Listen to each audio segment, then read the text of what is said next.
কেমন আছো সবাই? গুড মর্নিং সবাইকে। আরেকটা ব্লগ নিয়ে তোমাদের কাছে চলে এসেছি। আর আজকে বানিয়েছি আলুর পরোটা। আমরা শীতকালে অবভিয়াসলি সবাই খাই।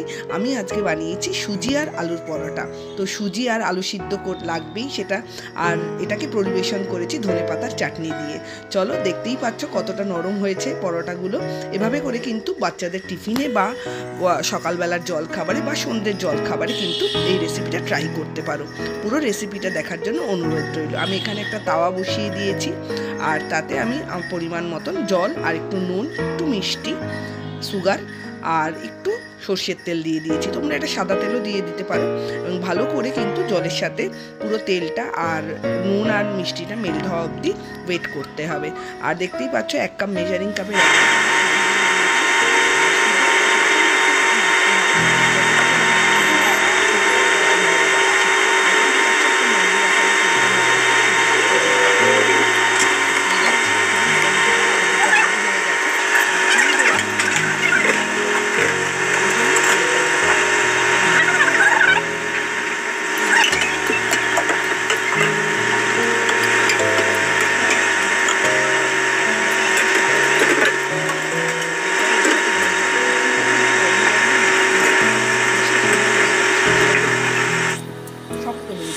আর এটার সাথে দিয়ে দিলাম নর্মাল মশলা, যেরকম আমরা আলু পরোটাতে মশলা দিই সব মশলাগুলো, ধনে জিরে গুঁড়ো, একটু লঙ্কার গুঁড়ো, একটু আদা রসুনের পেস্ট, রসুন পেস্টটা আমি দিই, একটু আদার পেস্টটা আমি দিয়েছি।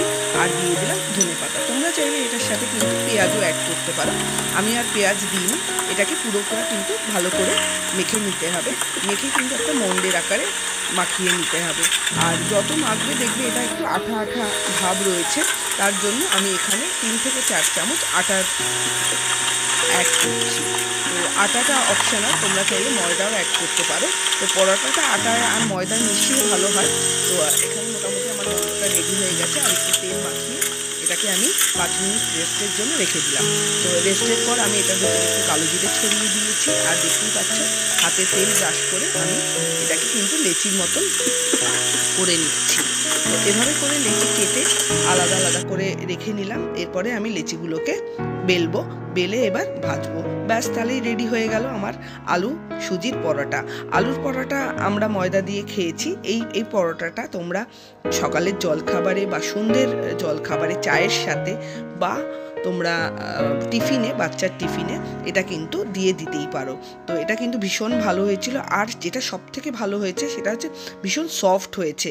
আলুর পরোটা এমনিতেই সফট হয়, আর তার সাথে সুজি দেখতেই পাচ্ছ এটা কিন্তু ভেঙেও গেছে। তো সেটা আমি আর কন্টিনিউ করিনি, সেটা একটু ভেজে তুলে নিয়েছি। আর বাকি পরোটাগুলো আমি ভেজে দেখিয়ে দিচ্ছি।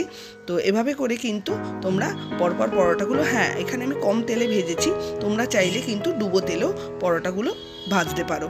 এখানে আমি একটু সেঁকে নিয়ে তারপরে পরোটাগুলো ভেজেছি। এভাবে ভাজলেই কিন্তু রেডি হয়ে গেল পরোটা। এটা কিন্তু চাটনির সাথে বা সসের সাথে শীতকালে অসাধারণ লাগছে খেতে। একবার হলেও বাড়িতে ট্রাই করে দেখো। আর পুরো ব্লগটা কেমন লাগলো অবশ্যই জানিও। আর সাথে থেকো। আর কেমন লাগলো লাইক অ্যান্ড কমেন্ট করে জানিও। Thank you.